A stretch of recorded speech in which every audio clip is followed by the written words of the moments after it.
स्वागत है आपका हमारे चैनल पर। जम्मू कश्मीर के उपराज्यपाल मनोज सिन्हा ने 70 सालों से मिल रही फ्री बिजली को लेकर किए बड़े ऐलान। अब नहीं मिलेगी जम्मू कश्मीर में फ्री बिजली, अब लोगों को करना होगा बिजली के लिए भुगतान। आपको बता दें कि आज जिस तरीके से जम्मू कश्मीर को मॉडर्न बनाने के लिए हर तरीके से कवायद की जा रही है और इसीलिए ये बड़ा फैसला लिया गया है उपराज्यपाल मनोज सिन्हा की तरफ से। आपको बता दें कि एक समारोह में तमाम बातें करते हुए यानी कि स्पीच देते हुए एलजी मनोज सिन्हा ने कहा कि अब जम्मू कश्मीर और को आगे बढ़ाने के लिए, मॉडर्न बनाने के लिए लिए गए हैं ये सारे फैसले। अब जम्मू कश्मीर में जो भी इस्तेमाल करेगा बिजली उसे भुगतान करना पड़ेगा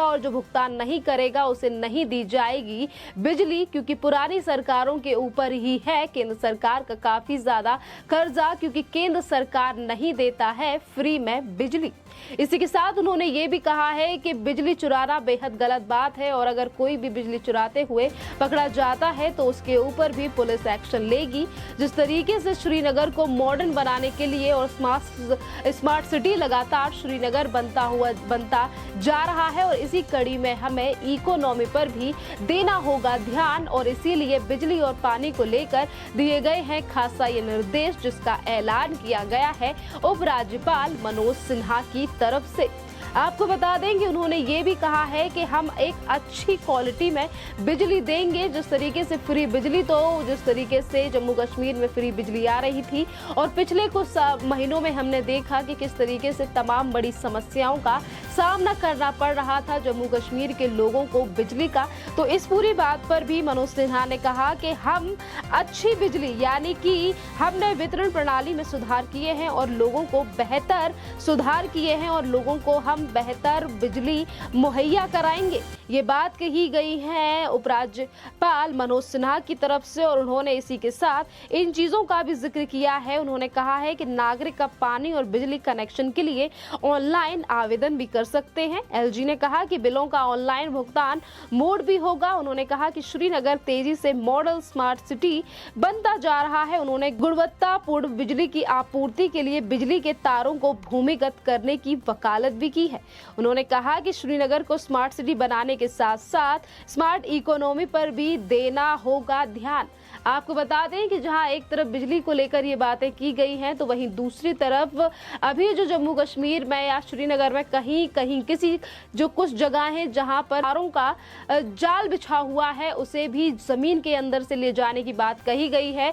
कि वो जो तारों का जाल है वो ऊपर से हटकर नीचे जमीन में लगाया जाए, जिससे कि और भी ज्यादा आगे बढ़ाया जाए। जिस तरीके का जिक्र किया गया है उपराज्यपाल की तरफ से कि अब मॉडर्न सिटी बनाने का काम किया जा रहा है श्रीनगर को और इसीलिए लिया गया है ये फैसला कि अब बिजली और पानी के लिए कश्मीर में रहने वाले लोगों के लिए करना होगा भुगतान। जहां एक तरफ ये बड़ा ऐलान किया गया है उपराज्यपाल की तरफ से, तो वहीं दूसरी तरफ देश की जो जनता है उनकी भी राय सामने आई है इस पूरे मामले को लेकर। आपको बता दें कि मिश्रा राजीव नाम के यूजर हैं ट्विटर पर, उन्होंने लिखा है कि कश्मीर से आज एक बड़ी खबर आ रही है। एलजी मनोज सिन्हा ने साफ कर दिया है कि कश्मीरियों को फ्री बिजली नहीं मिलेगी, जो पैसा देगा उसे फ्री बिजली मिलेगी। 70 सालों की मौज मलाई खत्म, वाह मोदी जी वाह, एक ही दिल है कितनी बार जीतेंगे। वहीं दूसरी तरफ हरियाणवी टॉक्स नाम की जो यूजर हैं उनकी तरफ से लिखा गया है कि कश्मीर के लोगों को अब मुफ्त बिजली सुविधा नहीं मिलेगी, जिसका लाभ वो आजादी से उठा रहे थे। अगर बिजली चाहिए तो भुगतान करना पड़ेगा। मनोज सिन्हा जी, ये तमाम जो बातें हैं ये देश की जनता की तरफ से की गई है। आपको बता दें कि आज बिजली से लेकर तमाम जो चीजें हैं, आज अगर फैसला लिया जा रहा है तो कहीं ना कहीं सवाल उठ रहा है उन पुरानी सरकारों को लेकर भी, जिनका जिक्र एलजी मनोज सिन्हा की तरफ से भी किया गया कि किस तरीके से पुरानी सरकारों ने इन तमाम चीजों पर ध्यान नहीं दिया और जहां केंद्र सरकार जो है वो फ्री में बिजली मुहैया नहीं करा रही है, पर उसके बावजूद भी किस तरीके से इन चीजों पर नहीं ध्यान दिया गया और इसी के चलते पुरानी सरकारों के ऊपर काफी ज्यादा कर्ज है। और आज अगर श्रीनगर को आगे ले जाना है तो हमें एक अच्छी इकोनॉमी यानी कि स्मार्ट इकोनॉमी पर भी ध्यान रखना होगा और इसीलिए सभी लोगों को अब बिजली के बिल चुकाने पड़ेंगे। बात अगर केंद्र सरकार की भी की जाए तो आपको बता दें कि जहां एक तरफ बिजली को लेकर ये बड़े कदम उठाए गए हैं एलजी मनोज सिन्हा की तरफ से, बात अगर इसी साल की जाए तो 24 अप्रैल 2022 को देश के प्रधानमंत्री नरेंद्र मोदी ने भी जम्मू कश्मीर में कनेक्टिविटी और बिजली से जुड़े 20,000 करोड़ रुपए के प्रोजेक्ट का लोकार्पण और शिलान्यास किया था। और इसी के साथ उन्होंने राज्य के विकास को नई रफ्तार देने के लिए तेजी से काम करने की बात भी कही थी और इन प्रयासों को बहुत बड़ी संख्या में जम्मू कश्मीर के नौजवानों को रोजगार से जोड़ने की बात देश के प्रधानमंत्री नरेंद्र मोदी ने भी कही थी। और इसी को लेकर जिस तरीके से चीजें हमने देखी कि कभी दिल्ली से एक सरकारी फाइल चलती थी तो जम्मू कश्मीर पहुंचते पहुंचते उसे 2-3 हफ्ते लग जाते थे, पर मुझे खुशी है कि आज 500 किलोवाट का सोलर पंप सिर्फ 3 हफ्ते में अंदर यहां लागू हो जाता है, जिससे बिजली पैदा करने का काम शुरू हो चुका है। यानी कि अगर हम बिजली की सुविधाओं पर ध्यान दें तो जिस तरीके से केंद्र सरकार की तरफ से भी तमाम जो बड़ी सुविधाएं हैं वो जम्मू कश्मीर में दी गई हैं, जिसमें एक तरफ देश के प्रधानमंत्री का काफी बड़ा योगदान है, जिस तरीके से 20,000 करोड़ रुपए से ज्यादा की जो स्कीमें हैं योजनाएं हैं वो जम्मू कश्मीर में, और वहीं बिजली बनाने के लिए किस तरीके से जो प्लांट्स हैं वो लगवाए गए हैं। और आज अगर केंद्र सरकार इस तरीके के प्लांट और तमाम चीजें आधुनिकीकरण के लिए जम्मू कश्मीर में लगा रही है तो शायद इन तमाम चीजों को ही मद्देनजर रख के एलजी मनोज सिन्हा की तरफ से ये ऐलान किया गया है कि अब सभी कश्मीरियों को देना पड़ेगा पानी और बिजली के इस्तेमाल का भुगतान करना पड़ेगा, और भुगतान सिर्फ कैश में ही नहीं ऑनलाइन भी किया जाएगा। तमाम चीजों की व्यवस्था भी अब की जाएगी उपराज्यपाल की तरफ से, जैसा कि उन्होंने सभी चीजों का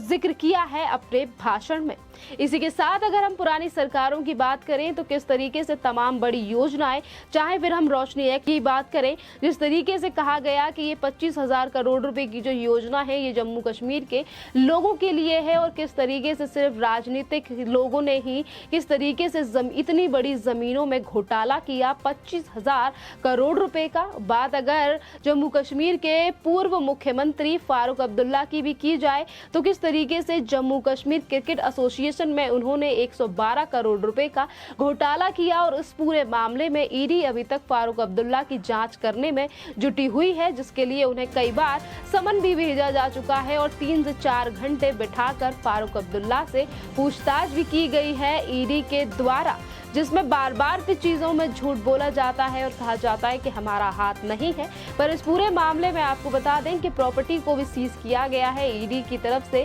फारूक अब्दुल्ला की। पर अगर पुरानी सरकारों की बात की जाए तो किस तरीके से कश्मीरियों की भलाई के नाम पर तमाम बड़ी योजनाओं का जिक्र तो किया गया, पर उनका फायदा कभी भी उन लोगों को नहीं मिला जिनके नाम पर पुरानी सरकारों ने करोड़ों के घोटाले किए। एक तरफ केंद्र सरकार से बड़ी योजनाओं को कश्मीर में लागू किया जाता था, पर सरकार ही ऐसी थी कि उनके चलते उन योजनाओं का फायदा वहां के रहने वाले लोगों के लिए नहीं मिल पाता था, और वही पैसा सरकारी जो यानी कि जो सरकारें थी जम्मू कश्मीर में उन लोगों की जेबों में जाता था। पर आज अगर उपराज्यपाल हैं वहां पे जिस तरीके से धारा 370 को केंद्र सरकार की तरफ से 5 अगस्त 2019 को हटाया गया है, और यही बड़ा कारण था कि जहां एक तरफ केंद्र सरकार की तरफ से तमाम बड़े ऐलान किए गए जम्मू कश्मीर को लेकर के जम्मू कश्मीर को आगे बढ़ाना है, श्रीनगर को आगे लेकर आना है, और यही बड़ा कारण था तमाम उन विरोधी पार्टियों का, तमाम उन विपक्षी पार्टियों का, चाहे फिर वो फारूक अब्दुल्ला हो, महबूबा मुफ्ती हो, कि किस तरीके से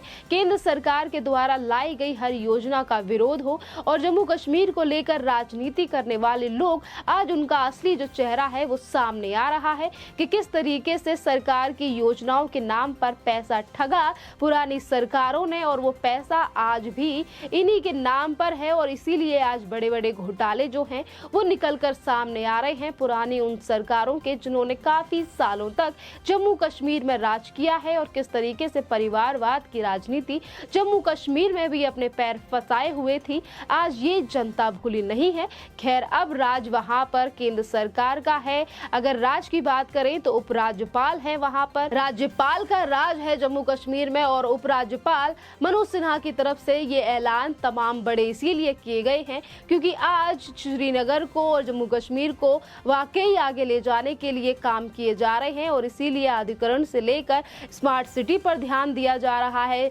श्रीनगर को बनाने में और वहीं तारों के जाल से लेकर स्मार्ट मीटर लगाने की बात भी कही गई है एलजी मनोज सिन्हा की तरफ से। साथ में उन्होंने ये भी कहा है कि जो लोग स्मार्ट मीटर लगाने नहीं देंगे या फिर जो लोग मीटरों को हटाकर फेंक रहे हैं या फिर जो बिजली चोरी करने का काम कर रहे हैं उनके ऊपर भी सख्ती से एक्शन लिया जाएगा। खैर, इस टॉपिक पर आपका क्या कहना है आप हमें कमेंट करके जरूर बताइए। धन्यवाद।